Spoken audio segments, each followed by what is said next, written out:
Hello everyone, my name is Rashmi and welcome to my channel. आज के इस video में हम जानने वाले हैं क्लास 9 का फर्स्ट चैप्टर फिजिक्स का laws of motions. In this chapter we will study what is mean by motion and its related terms, that is distance and displacement, acceleration, Newton's laws of motions and its related equations. Okay, but first of all we should know that what is meant by a motion. Motion means when any objects or any body changes its position with respect to its surroundings. अगर कोई भी object या कोई भी body अपनी position change करती है एक जगह से दूसरी जगह पे, तो हम उस ऑब्जेक्ट को कहते हैं that object is said to be in motion. वो ऑब्जेक्ट क्या है? मोशन में है।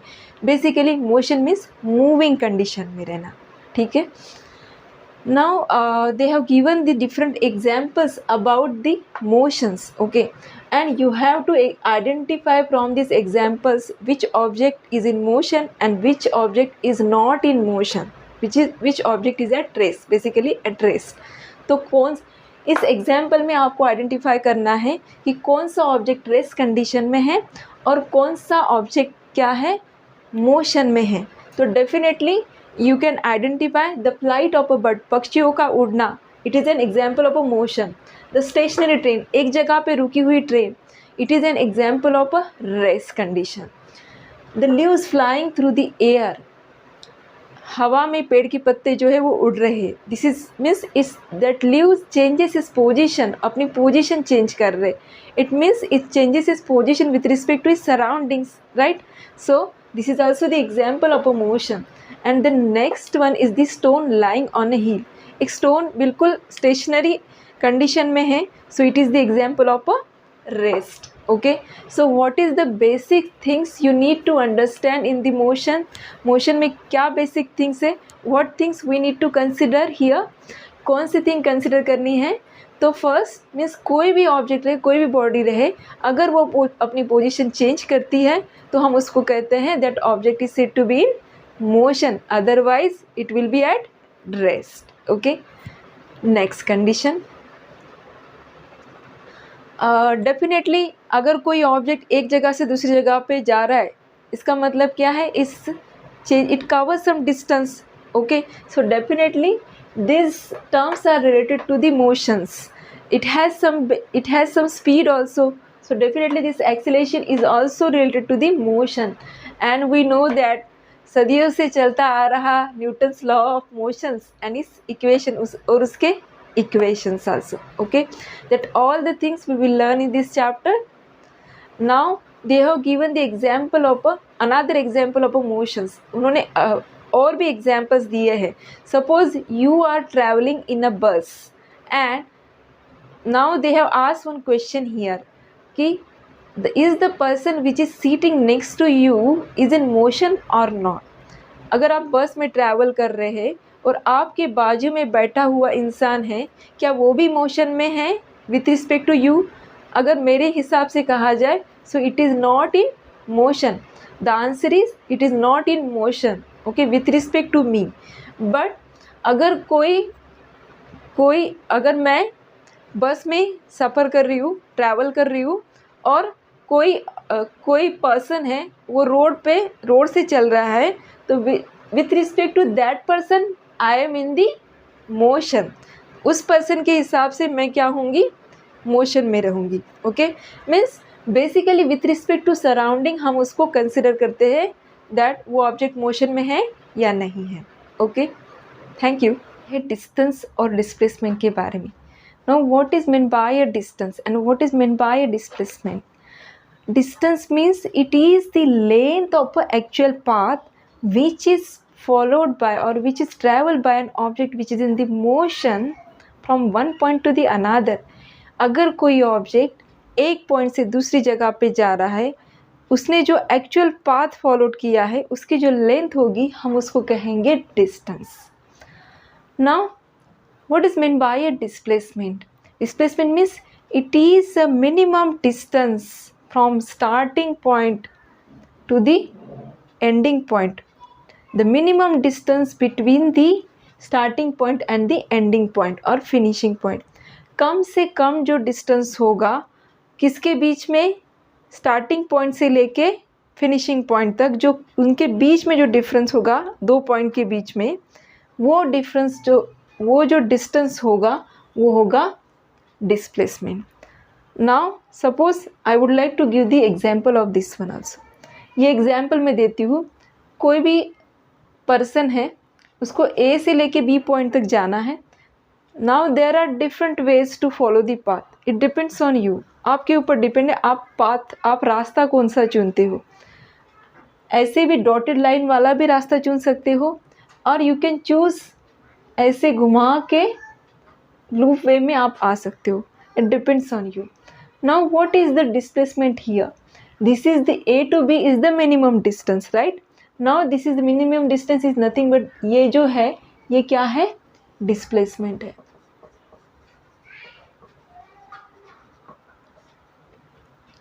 और what is the distance here? ये जो इससे घुमा के आ रही हूँ, ये एक्चुअल पाथ मैंने फॉलो किया है, तो ये होगा distance.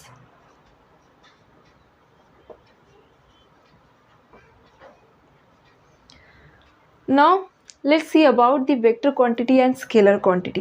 Vector quantity means the physical quantity which has a magnitude as well as direction. Magnitude का मतलब होता है जिसकी कोई numerical value हो, and direction का मतलब होता है दिशा. तो ऐसी physical quantity जिसका magnitude भी है और direction भी है, हम उस quantity को हम कहते हैं vector quantity. Scalar quantity means which has only and only magnitude, जिसको सिर्फ और सिर्फ न्यूमेरिकल वैल्यू है, जिसकी कोई भी डायरेक्शन नहीं होती, which has a no direction, उस वाले क्वांटिटी को हम कहते हैं स्केलर क्वांटिटी. नाउ इसमें से you can identify from this distance is a scalar quantity. अब यहाँ पे देखो डिस्टेंस जो हमने मेजर किया, तो इसकी कोई पर्टिकुलर डायरेक्शन नहीं है, उसकी सिर्फ ओनली क्या है? न्यूमेरिकल वैल्यू है. It has only magnitude. So distance is a scalar quantity and displacement is a vector quantity. इसमें एक particular direction भी दिखा रहा है, that is displacement is a vector quantity. So from that you can identify this one. Now एक another example देती हूँ. कोई भी person है, एक पूरा राउंड कर रहा है, ठीक है, राउंड भाग रहा है, और फिर उसके बाद उसी पर्टिकुलर पॉइंट पे आ रहा है, तो उसकी डिस्प्लेसमेंट क्या होगी? What is the displacement here? In that case also, अगर उसी पर्टिकुलर पॉइंट पे आ रहा है, तो in that case the displacement is a zero. You have to consider here displacement is a zero. इस कंडीशन में आपको डिस्प्लेसमेंट ज़ीरो कंसिडर करनी है. अब एक कोई भी व्हीकल लो. Suppose this is a car which is travelling from point P to the point Q and again it is return back to इस पॉइंट पी. अगर वो फिर से वो कार रिटर्न बैक करके पी पर आई, तो इसका डिस्टेंस क्या हुआ? अगर मैं डिस्टेंस 360 कंसिडर करूँ, 360 आने का और 360 जाने का, दैट इज़ 720 मीटर उसका क्या होगा? Distance. But what about the displacement here? अब मैंने क्या कहा था? अगर वो उसी पॉइंट पे फिर से रिटर्न बैक होता है, right, if it is travelling and if it is come to the same point, then in that case the displacement is a zero. तो इस केस में भी डिस्प्लेसमेंट क्या होगी? ज़ीरो होगी. Clear up to this one?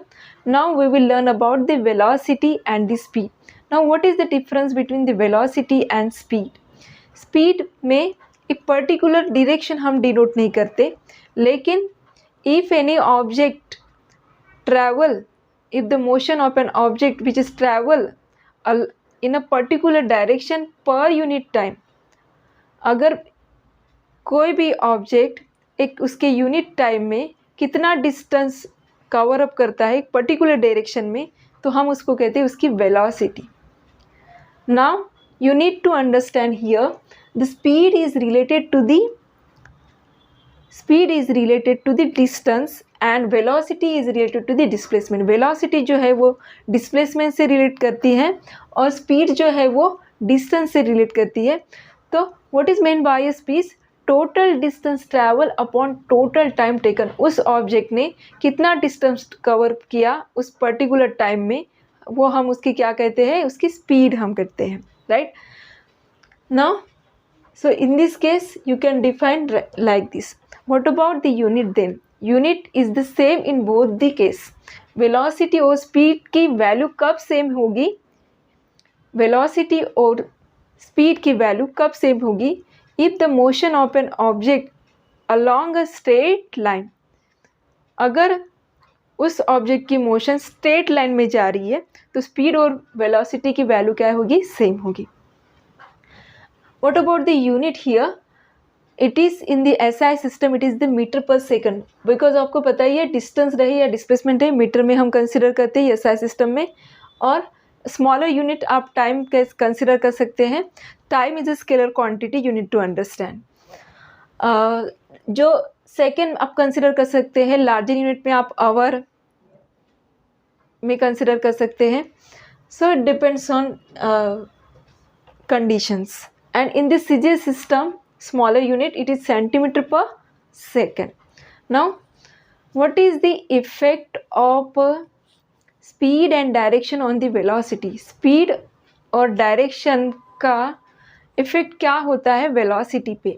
So here if the speed increases, suppose I have taken the example of a motorcycle, मैं एक motorcycle चला रही हूँ and if I am changing my speed increases or decreases, okay, so in that case what is the effect on the velocity, in that case velocity also increases and decreases, means what I am exactly wanted to tell you here, the velocity is depend on the speed as well as the direction also. If I am changing my direction, if I am turning my motor bicycle, so in that case also the velocity changes. If I am changing speed as well as direction, मैंने speed और direction दोनों ही change की, तब भी velocity क्या हो जाएंगी, change होंगी। So what exactly I wanted to tell you here, velocity is depend on both speed as well as direction. So this is up to this one. If you like my video please like, share and subscribe. Thank you for watching this video.